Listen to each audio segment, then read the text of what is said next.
श्री शिवाय नमस्तुभ्याम, हर हर महादेव। आप सभी का स्वागत है आज के एक नए वीडियो में, जिसके माध्यम से आप सभी एकादशी व्रत का नियम जानेंगे, जिसमें आपको व्रत से लेकर के उद्यापन और व्रत के नियमों का नियम बताने का प्रयास करूंगी। साथ में पितृदोष के कारण यदि आपके घर में धन नहीं टिकता है, धन संपदा वैभव की प्राप्ति नहीं होती है, तो धन संपदा वैभव प्राप्ति के लिए, पितृदोष निवारण के लिए, जिससे आपके घर में आया हुआ कमाया हुआ धन टिके, लक्ष्मी की वृद्धि हो, उसके लिए आपको उपाय बताने का प्रयास करूंगी।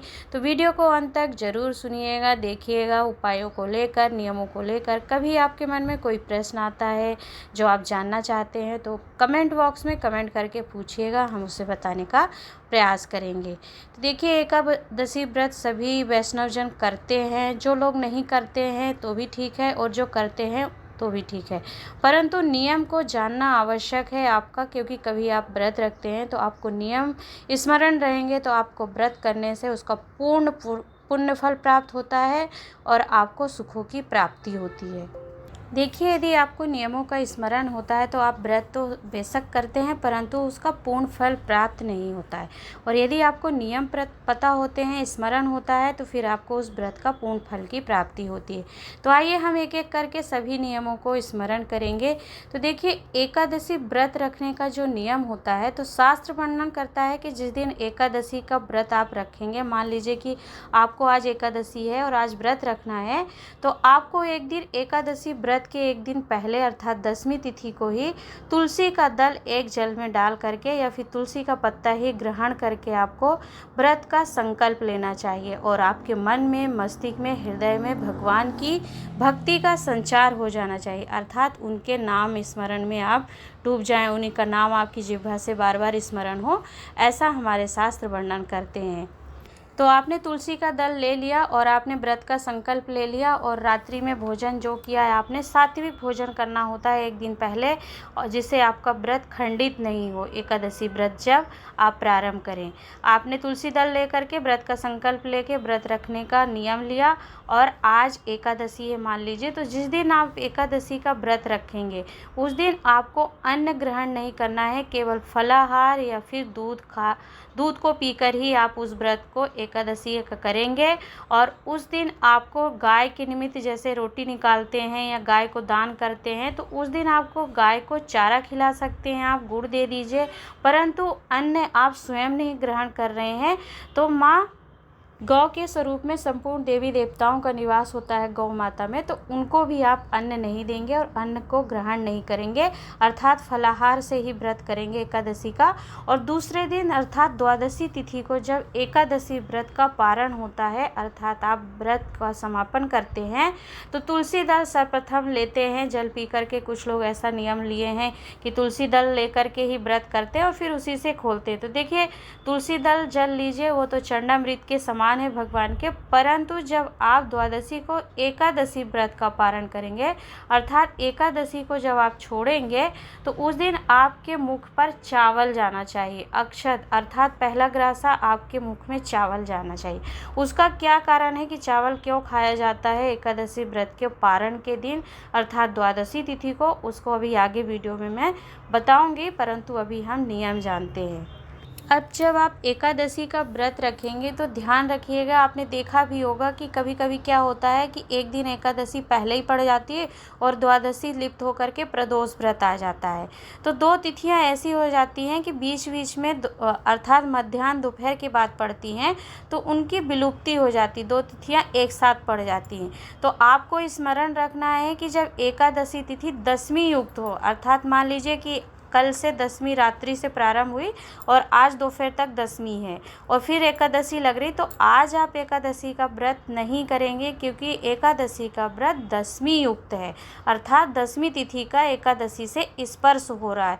10वीं खत्म हुई, समाप्त हुई और एकादशी लग गई, तो उसका स्पर्श हुआ। तो आपको हमेशा व्रत एकादशी का वही रखना है जो जिसका स्पर्श द्वादशी तिथि से हो।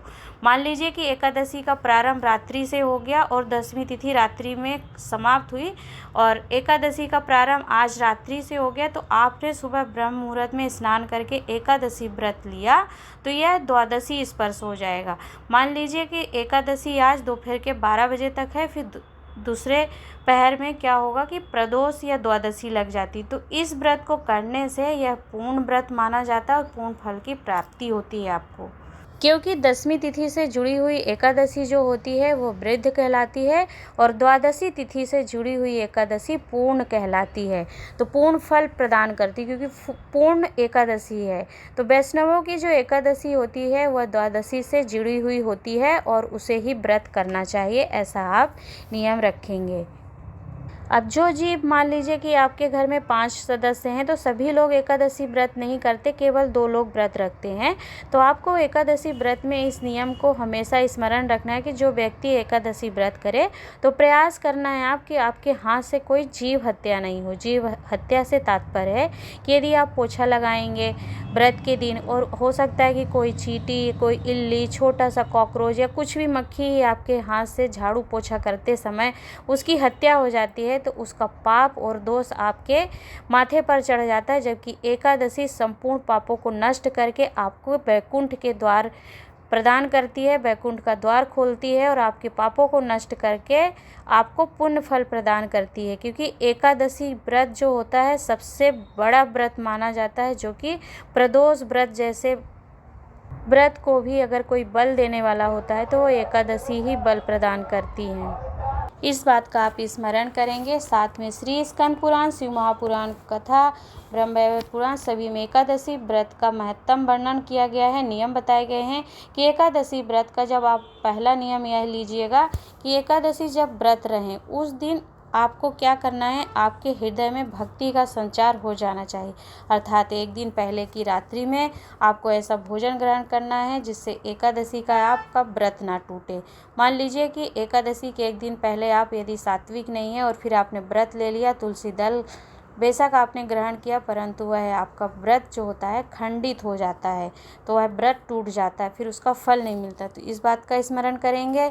साथ में आपको क्या करना है कि जब एकादशी व्रत जिस दिन आप रखेंगे तो जीवों की हत्या ना हो। साथ में उस दिन आपको किसी भी वृक्ष का फूल हो गया, पत्ती या किसी वृक्ष की कोपल जो होती हैं, कलियां होती हैं, आपको नहीं तोड़ना चाहिए। क्योंकि यदि आप तोड़ते हैं तो वृक्ष भी एक जीव होता है, एक योनि होती है किसी जीव की, तो आपका तोड़ने के कारण उसको जो कष्ट मिलता है उसका पाप भी आपके माथे आता है। यहाँ तक कि तुलसी का दल भी स्वयं आपको नहीं तोड़ना चाहिए, क्योंकि एकादशी के दिन यदि श्री नारायण भगवान ठाकुर जी की आप सेवा करते हैं और आपको तुलसी दल की आवश्यकता पड़ती है तो यदि ज़रूरत है तो किसी और से तोड़वा कर आप ले सकते हैं, या फिर कोई दल गमले में या आसपास क्यारी के गिरा हो उसे ही उठा करके भगवान के चरणों में समर्पित करिए। परंतु आप स्वयं व्रती हैं तो फूल, पत्ती या किसी वृक्ष का कोपल ना तोड़ें, ऐसा नियम है। एकादशी के दिन आप गाय को रोटी ना दे करके उस दिन आप उसे चारा दे सकते हैं, गुड़ दे सकते हैं या फिर फल दे सकते हैं। क्योंकि आप स्वयं फलाहार कर रहे हैं तो गाय को भी फलाहार ही देंगे। एकादशी व्रत के दिन मंत्र का आपको जाप अवश्य करना चाहिए, किसी भी मंत्र का। आपका यदि गुरु मंत्र लिए हैं तो गुरु मंत्र का स्मरण आपको मन में जिह्वा से अर्थात कंठ की जो ध्वनि होती है, कंठ से आपका स्मरण निरंतर लगातार चलते रहना चाहिए। तो यह भी एक नियम है। साथ में एकादशी व्रत के दिन किसी की भी आपको निंदा नहीं करना चाहिए, अर्थात चुगली बुराई में आपको बिल्कुल भी नहीं पड़ना। अब मान लीजिए कोई व्यक्ति आ ही गया और आपसे चुगली और निंदा, किसी व्यक्ति की बात ही करने लगा या आपने उसके पक्ष में कुछ बोल ही दिया, तो उससे क्या होता है, निंदा का पाप आपके माथे चढ़ जाता है। तो निंदा का पाप तब मिटेगा एकादशी व्रत के दिन, यदि आपसे किसी की भूलवश निंदा हो गई तो आप इस निंदा के पाप से मुक्त भी हो सकते हैं। उसका भी उपाय वर्णन किया गया है शास्त्रों में। तो मान लीजिए एकादशी व्रत के दिन आपसे भूलवश किसी से निंदा हो ही गई, मान लीजिए कर दी, तो फिर सूर्य नारायण भगवान का आप दर्शन करेंगे। सूर्य नारायण भगवान का दर्शन आप 3 बार करेंगे, अर्थात पहली बार नेत्र बंद करिए, फिर उनका दर्शन करिए, पश्चाताप करिए, अपनी गलती की क्षमा मांगे। तो 3 बार अपने नेत्रों को बंद करके सूर्य नारायण भगवान का दर्शन करते हैं, उन्हें प्रणाम करते हैं, तब जाकर आपके अंदर से निंदा बाहर निकलती है और फिर आपको एकादशी व्रत लगता है, उसका पुण्य फल प्राप्त होता है। नहीं तो वह निष्फल हो जाता है उस दिन एकादशी व्रत, जिस दिन आप किसी की निंदा कर देते हैं। व्रत हैं और निंदा कर दी आपने या निंदा सुन ली। तो इस बात का भी आप स्मरण ध्यान रखेंगे। अब आपको थोड़ी व्रत की महत्वता ध्यान रखनी है, क्योंकि यहाँ उद्यापन की अब मैं बात बताऊंगी, नियम बताऊंगी। तो देखिए 26 एकादशी होती है, एक माह में 2 एकादशी पड़ती हैं, कृष्ण पक्ष और शुक्ल पक्ष की। इस तरीके से 12 महीने की 24 एकादशी होती हैं। और जिस वर्ष अधिक मास पड़ जाता है तो अधिक मास की 2 एकादशी और जुड़ जाती हैं। तो हमारे शास्त्रों में, पुराणों में 26 एकादशी की ही गणना मानी जाती है। तो उसके अनुसार 26 एकादशी जब आपके व्रत पूर्ण हो जाएं तो आप उद्यापन एक बार जरूर करिएगा, जिससे उसका पुण्य फल जो है आपके खाते में जुड़ जाता है। और आप किसी को एकादशी दान कर भी सकते हैं, क्योंकि वह अब आपका अपना हो गया, आपका उस पर अधिकार हो गया। अब आप मान लीजिए कि आपने उद्यापन कर दिया तो पुण्य आपके खाते में आ गया। अब आपकी मर्जी, जिससे चाहे उसे एकादशी का दान दीजिए। कोई बिस्तर पे पड़ा हो या कोई मृत्यु को प्राप्त हो तो उनके मोक्ष और मुक्ति के लिए आप एकादशी व्रत अपना जो किया हुआ है उसका दान दे सकते हैं। तो अब एक उपाय, नियम ध्यान दीजिएगा कि मान लीजिए कि आप एकादशी व्रत करते हैं और आपके घर में किसी की मृत्यु हो गई या मृत्यु हो जाए, तो अब मान लीजिए सूतक लग गया, तो आपको क्या करना है, आपने सूतक लगा, मृत्यु हो गई और आपने अपनी एकादशी दान दी। मान लीजिए आपके घर का ही कोई सदस्य है और उनकी मृत्यु हो जाती है और आपने एकादशी दान दी, तो उसके बाद जो एकादशी पड़ेगी, उसके बाद की एकादशी का व्रत आपको नहीं करना है। ध्यान दीजिएगा मैं क्या कह रही हूँ। मान लीजिए कि आपने एकादशी व्रत प्रारंभ किए और 4 एकादशी आपके व्रत हो चुके हैं। अब 4 एकादशी में से मान लीजिए आपने 4 एकादशी किसी को दान दे दी, तो अब जब 5वीं एकादशी पड़ेगी, उस 5वीं एकादशी का व्रत आप छोड़ देंगे। फिर अगली जो 6वें नंबर की एकादशी आएगी, उस व्रत से आप पुनः अपने व्रत को प्रारंभ करके निरंतर नियमित कर सकते हैं। अर्थात सूतक लगने के बाद एक एकादशी छोड़ करके फिर आप पुनः अपने व्रत का प्रारंभ कर सकते हैं। अब मान लीजिए कि कोई नारी हैं या कोई पुरुष ऐसे हैं कि बहुत ज़्यादा तबीयत खराब हो गई, नारियों का रजोधर्म आ जाता है और एकादशी व्रत करती हैं, तो अब उस दिन व्रत पूजन नियम सेवा तो नहीं कर सकती हैं, परंतु नियम आपको धारण करके चलना पड़ता है।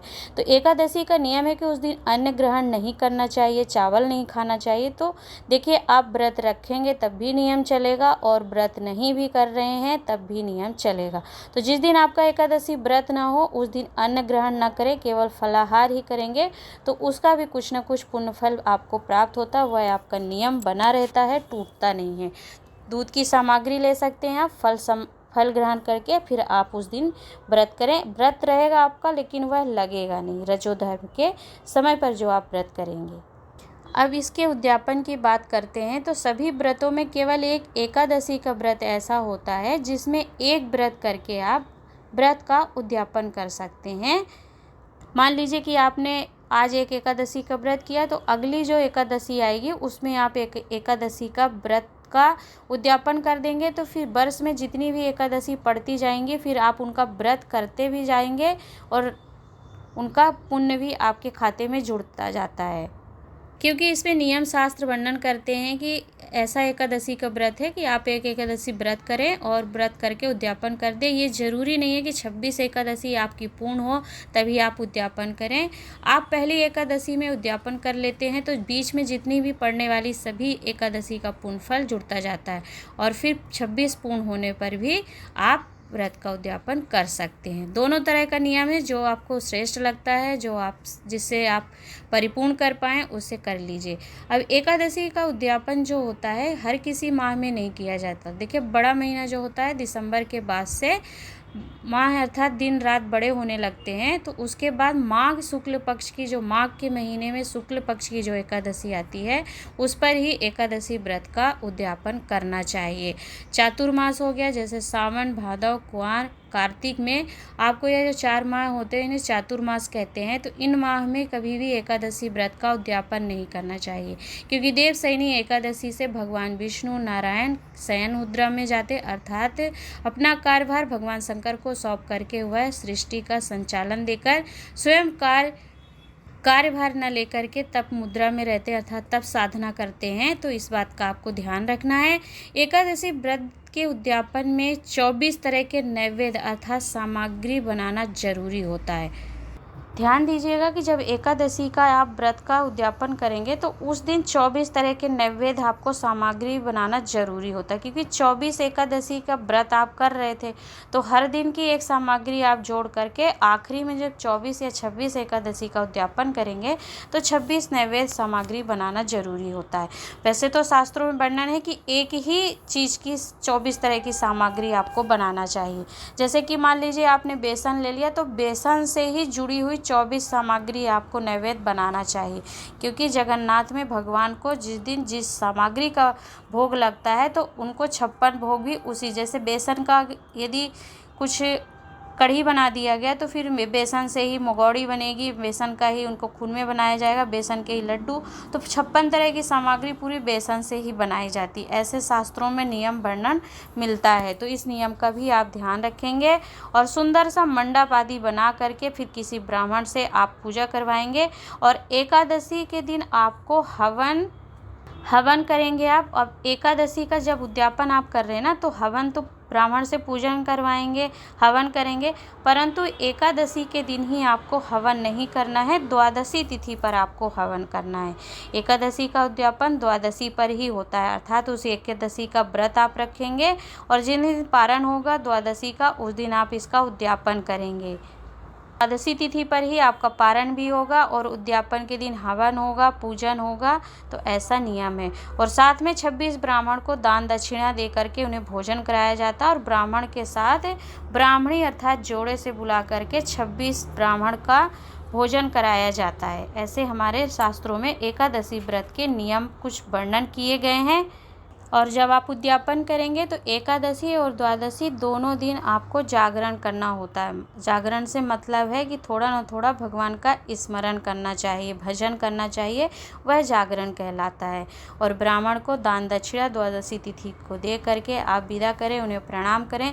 इस प्रकार से आप एकादशी व्रत का नियम धारण कर सकते हैं। जो लिए हैं उन्हें इनका स्मरण होना चाहिए। साथ में अब कुछ एकादशी व्रत की महत्वता और नियमबद्ध जानकारी भी आपको कुछ जानना चाहिए, जैसे कि चावल क्यों नहीं खाया जाता और खाते हैं जब द्वादशी को तो उसका क्या फल प्राप्त होता है, इसका भी स्मरण आपको कराने का प्रयास करती हूँ। तो आप लोग सभी चैनल पर बने रहिएगा। वीडियो थोड़ी लंबी हो सकती है परंतु आपको कुछ न कुछ प्राप्त अवश्य होगा। तो देखिए, एकादशी जो होती है बहुत प्रबल व्रत होता है, इसका पुण्य समाप्त नहीं होता। प्रदोष व्रत को भी बल प्रदान करती है एकादशी, और चंद्रायन व्रत के बराबर का व्रत का जो पुण्य फल होता है वो एकादशी व्रत से प्राप्त हो जाता है। चंद्रायन व्रत बहुत कठिन होता है। चंद्रायन व्यक्ति जब 84 साल का हो जाता है तब उसके लिए भी एक उपाय वर्णन किया जाता है, उनको चंद्रोदय व्रत कराते हैं। तो आप सोचिए कि चंद्रायन व्रत के बराबर का उस व्रत को करने से जो पुण्य फल प्राप्त होता है वही पुण्य फल आपको एकादशी व्रत को करने से प्राप्त हो जाता है। भगवान नारायण भी स्वयं एकादशी का व्रत रखते हैं और भगवान नारायण अर्थात सुभद्रा माँ जो हैं, भगवान जगन्नाथ ने जगदीश में व्रत रखवाया था सुभद्रा माता से, तो वो भी एकादशी का व्रत रखती है। बद्री नारायण भगवान को माता लक्ष्मी ने एकादशी का व्रत करवाया, तो भगवान स्वयं नारायण और माता लक्ष्मी भी एकादशी व्रत का पालन करती हैं अर्थात व्रत रखती, क्योंकि एकादशी जो है भगवान नारायण और माता लक्ष्मी की पुत्री हैं। अब देखिए इनका प्रागट्य कैसे हुआ, एकादशी माता प्रागट्य कैसे हुआ। तो देखिए एक किसान की पुत्री थी पद्मावती, जिनका नाम था, वह लक्ष्मी स्वरूप में ही थी पद्मावती। तो भगवान नारायण ने उनके साथ पाणी ग्रहण कर लिया था। तब भगवान नारायण पद्मावती को भी लक्ष्मी के स्वरूप में अपने पास में बैठाते हैं, उनका अंगीकार करते हैं, स्वीकार करते हैं। तो एक बार माता लक्ष्मी उनके चरण दबा रही थी और माता पद्मावती उनके सामने विराजी हुई थी। और फिर क्या हुआ कि भगवान ब्रह्मा जी का आगमन होता है उस समय पर, और भगवान ब्रह्मा जी का जब आगमन होता है तो माता लक्ष्मी चरण दबा रही थी और भगवान नारायण उठते हैं। तो उस समय पर माता लक्ष्मी भी खड़ी होती हैं, उठती हैं, और भगवान नारायण खड़े होते हैं, और माता पद्मावती जो साइड में बैठी थी उनके, वो भी खड़ी होती हैं। और उससे क्या होता है, तीनों का स्पर्श हो जाता है, और तीनों के समागम से अर्थात तीनों का स्पर्श मिलान से एक कन्या प्रकट होती हैं, जिनको एका नाम रखा गया। तो माता लक्ष्मी, भगवान नारायण और माता पद्मावती के समागम अर्थात तीनों के मिलने से जो कन्या प्रकट हुई हैं उन कन्या का नाम ही एका है। अब ये एका जो थी, इनके गुण इतने प्रबल थे कि ये जिसके पास भी जाती थी उनको संपदावान बना देती थी, उनको वैभववान बना देती थी, धनपति बना देती थी, ऐसे उनके गुण थे। तब माता लक्ष्मी और भगवान नारायण ने एका का नाम एकादशी रखा, क्योंकि एका के अंदर 10 गुण ऐसे थे जो किसी को भी वैभववान बनाने का प्रबलता रखता था। तो माता लक्ष्मी, भगवान नारायण व्रत रखते हैं और कन्यादान करते हैं एकादशी माता का।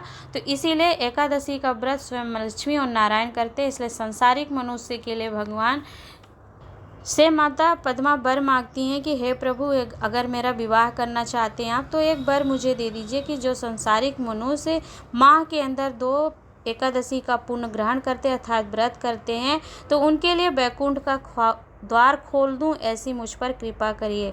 तो 10 गुण के कारण एकादशी को भगवान ने वर दिया और सभी व्रतों में बड़ा व्रत होता है एकादशी का।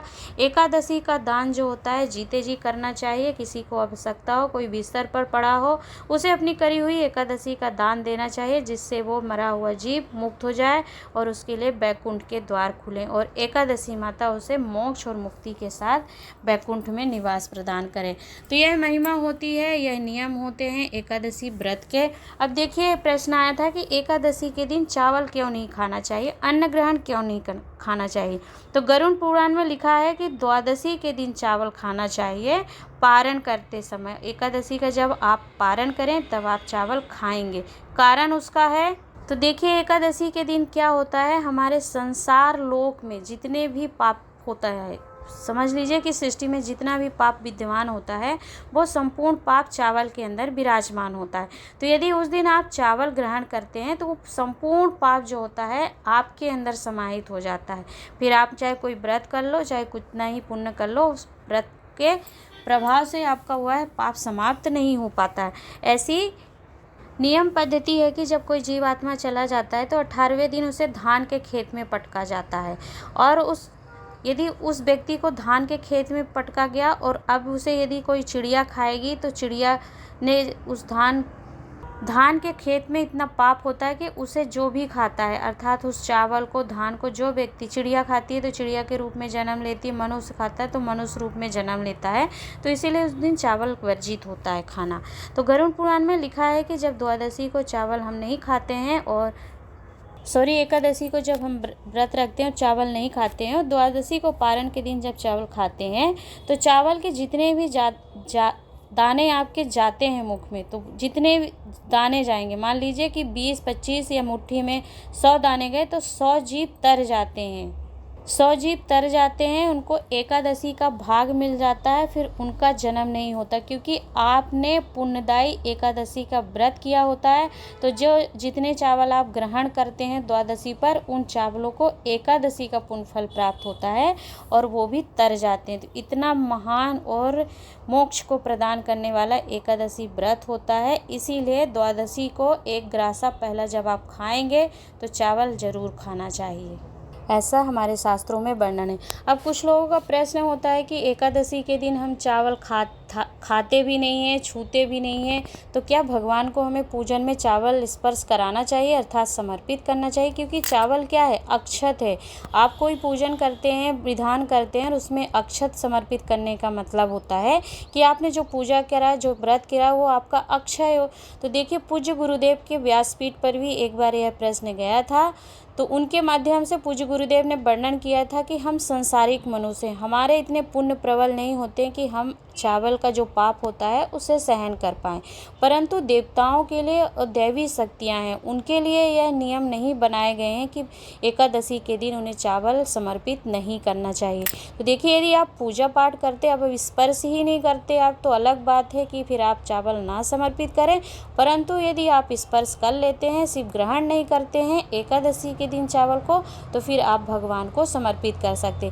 अब देखिए, एकादशी के दिन व्रत जो रखता है, भगवान शंकर को पूजन करता है, तो अक्षत तो समर्पित होंगे ही, ठाकुर जी को भी अक्षत समर्पित होते हैं, परंतु यदि आपको ऐसा मन में लगता है कि नहीं करना चाहिए तो आप अपने भगवान के लिए भक्ति में जो श्रेष्ठ लगे उसे करिए। परंतु यदि आप एकादशी के दिन भगवान शंकर या फिर ठाकुर जी को चावल अक्षत समर्पित करते हैं तो उसका कोई दोष नहीं है, उसका कोई पाप नहीं है। तो यह इस तरीके का संशय अपने मन में नहीं लाइएगा। यह सिर्फ हमारे सांसारिक मनुष्य गृहस्थी के लिए नियम है कि हमें चावल का खाना नहीं चाहिए और उसका स्पर्श नहीं करना चाहिए। तो यह स्पर्श वाली बात तो लोगों ने अपने से भी सोच लिया कि अब जब खाना ही नहीं है तो स्पर्श नहीं करें, परंतु भगवान को समर्पित कर सकते हैं, स्पर्श करेंगे, उसका कोई दोष नहीं है। अब आइए जानते हैं धन संपदा वैभव प्राप्ति के लिए उपाय जो आपको एकादशी तिथि पर करना चाहिए। देखिए, आपके घर में पितृदोष है। पितृदोष कैसे होता है? पितृदोष के कारण हमारे घर के कार्य बिगड़ने लगते हैं। आपकी संपदा जो होती है वो रोग बीमारी कष्ट में लगती है। आपने कमाया और खर्च हो गया, अर्थात बरकत नहीं होती है, धन नहीं टिकता है। कमाया सवा और खर्चा हो रहा है, आपका 2 रुपये, एक कमाया सवा खर्चा है, ऐसे वाले हालात बनते हैं। या फिर आपके घर में ब्राह्मण को कुंडली दिखाई, आपने पत्रिका दिखाई और उन्होंने बताया कि पितृदोष है, तो और पितृदोष के कारण घर में छोटी छोटी बातों पर क्लेश होता है, झगड़े बने रहते हैं, पैसा टिकता नहीं है, कमाया और खर्च हो जाता है। तो एकादशी के दिन जब भगवान शंकर को आप जल चढ़ाते हैं तो 3 बार स्वधा नाम लेकर के उस जल को समर्पित करिए।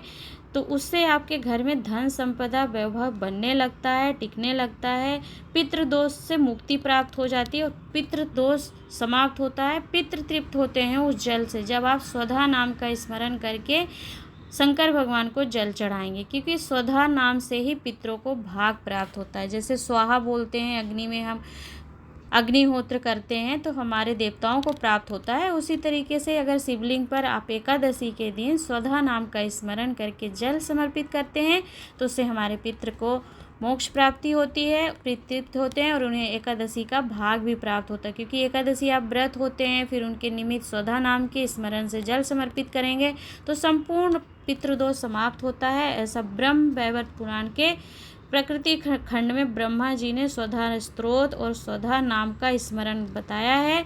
तो यदि आप स्वधा नाम 3 बार ले करके शिवलिंग पर जल समर्पित करेंगे तो फिर आपके घर में धन टिकने लगता है, लक्ष्मी की आवक होने लगती है, क्लेश समाप्त होता है, छोटी छोटी बातों में आपके घर में झगड़े नहीं होते हैं और वैभव और संपदावान आप बनते हैं। यदि आप स्वधा नाम 3 बार स्मरण नहीं करते हैं, स्वधा माता को और प्रसन्न करना चाहते हैं तो आप स्वधा स्त्रोत का पाठ कर सकते हैं। अर्थात एकादशी के दिन मंत्र जाप स्मरण अवश्य करना चाहिए। जागरण भजन का नियम है, तो आप जब शिवलिंग पे जल समर्पित करें तो थोड़ी समय के लिए आप स्वधा स्त्रोत का पाठ कर लीजिए, मात्र 10-15 मिनट में हो जाता है।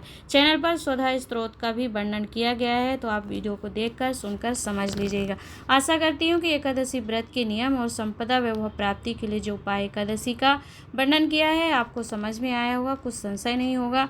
वीडियो थोड़ी लंबी हो गई है परंतु आपको बताने का संपूर्ण प्रयास किया है। आज के लिए इतना ही। मिलूंगी नई जानकारी नए उपाय के साथ, तब तक के लिए हर हर महादेव, नमः शिवाय।